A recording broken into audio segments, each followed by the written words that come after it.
Em 2025, a legislação que institui 18 de maio como Dia Nacional de Combate ao Abuso e à Exploração Sexual de Crianças e Adolescentes completou 25 anos. No ano passado, mais de 36.700 denúncias de violência foram registradas. Nós conversamos agora com a secretária nacional dos Direitos da Criança e do Adolescente, Pilar Lacerda. Pilar, bom dia. Bom dia, Bom dia, tudo bem?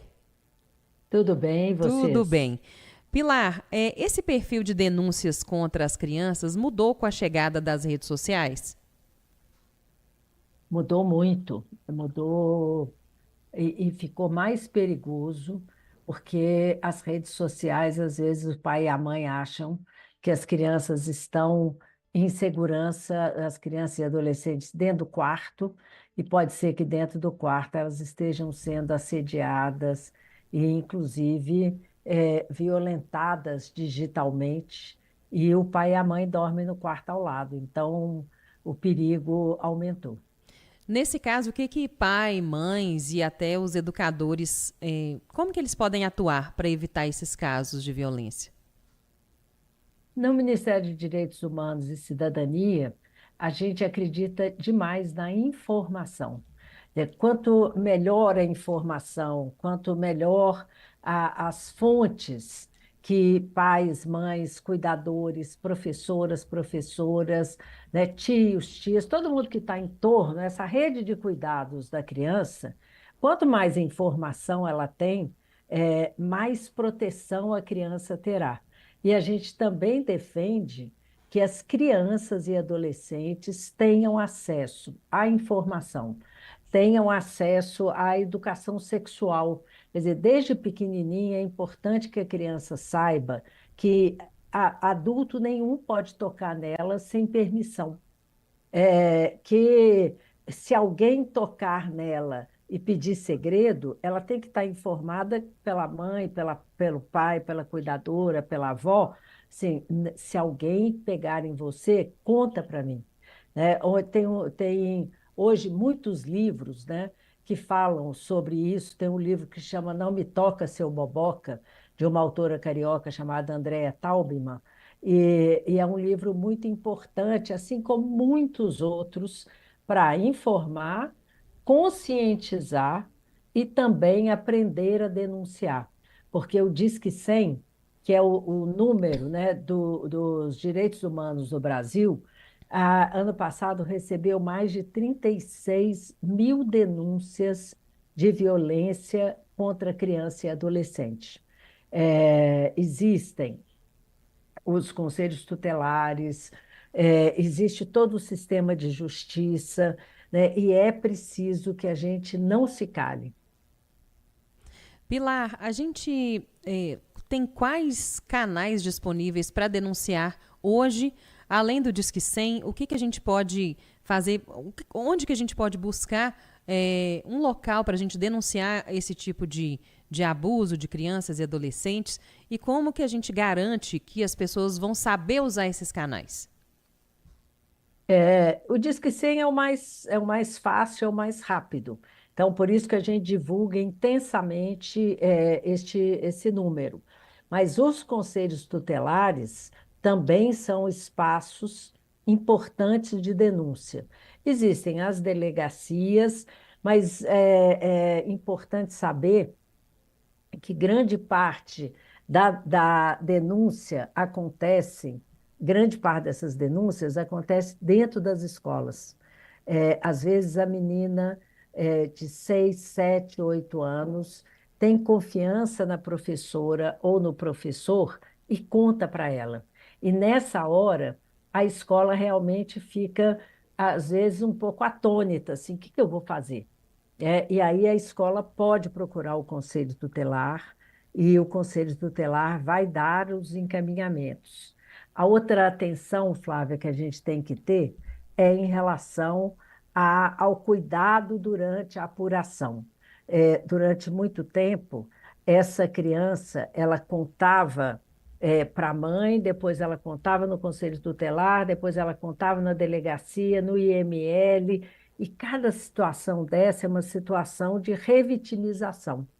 Então, existe uma lei que chama Lei da Escuta Protegida, desde 2017, que orienta o sistema de garantia de direitos a evitar que esse depoimento seja feito várias vezes. E o pior, muitas vezes a primeira pergunta que o adulto faz é uma pergunta que intimida e que culpabiliza a criança. Por exemplo, a menina de 10, 11 anos que foi violentada por um vizinho.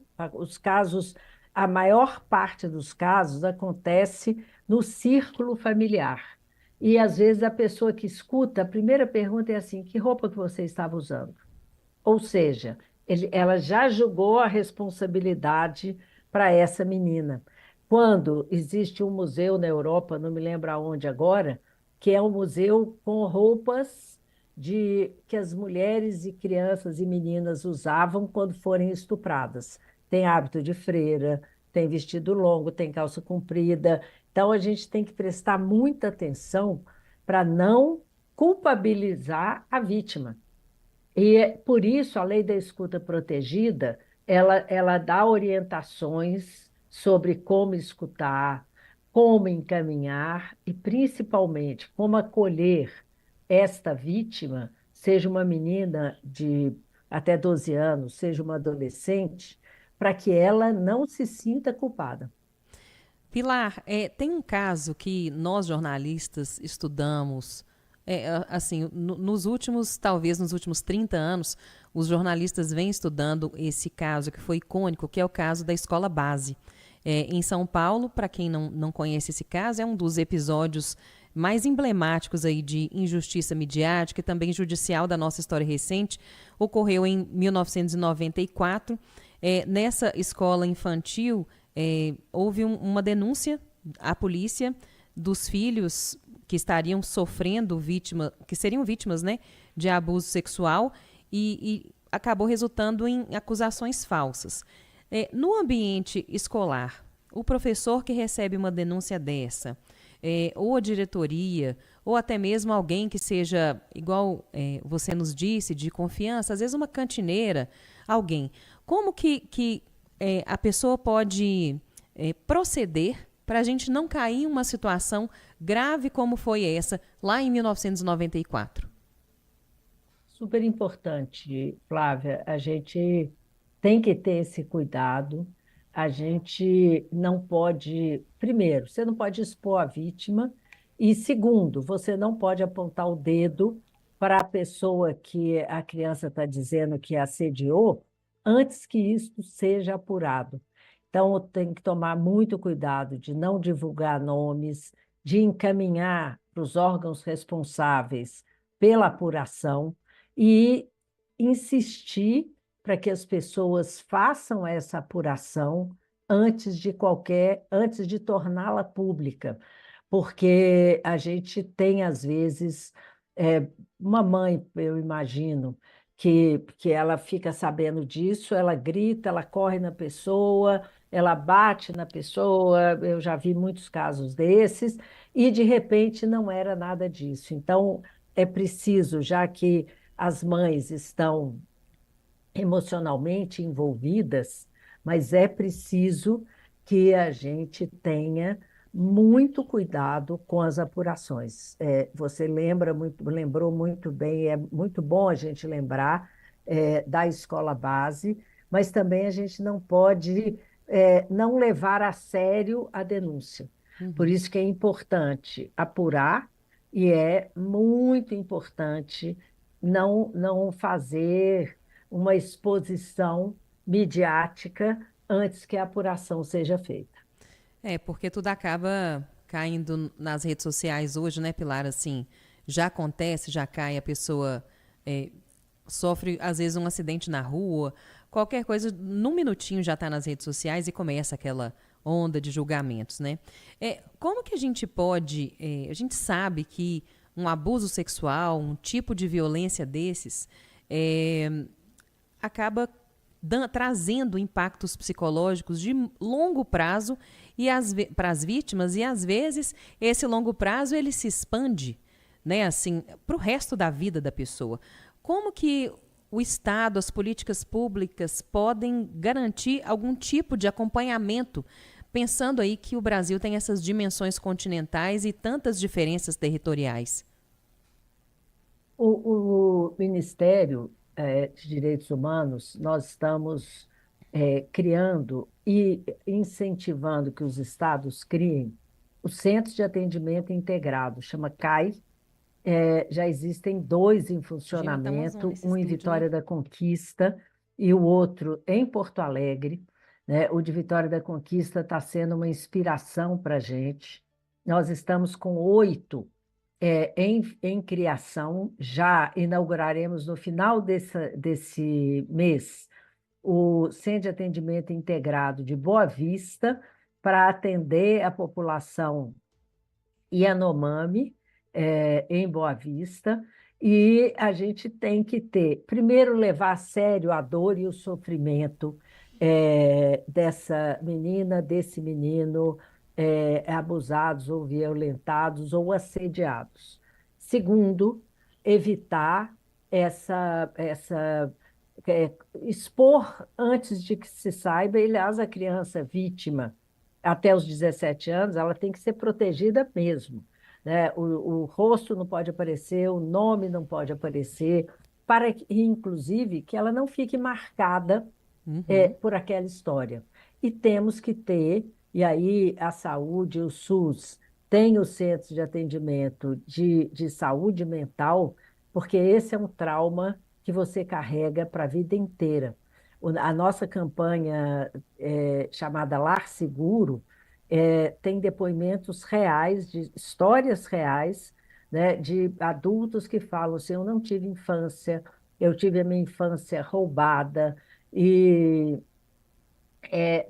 este acompanhamento ele é importante porque este é um trauma em que muitas vezes a vítima é culpada pelos outros e isso vai afetar sim a saúde mental, o equilíbrio emocional. Muitas vezes a gente, se a família ficar muito atenta, né, ela vai notar uma mudança de comportamento, né? A criança fica ou muito chorosa, ou muito calada, ou se retrai ao toque.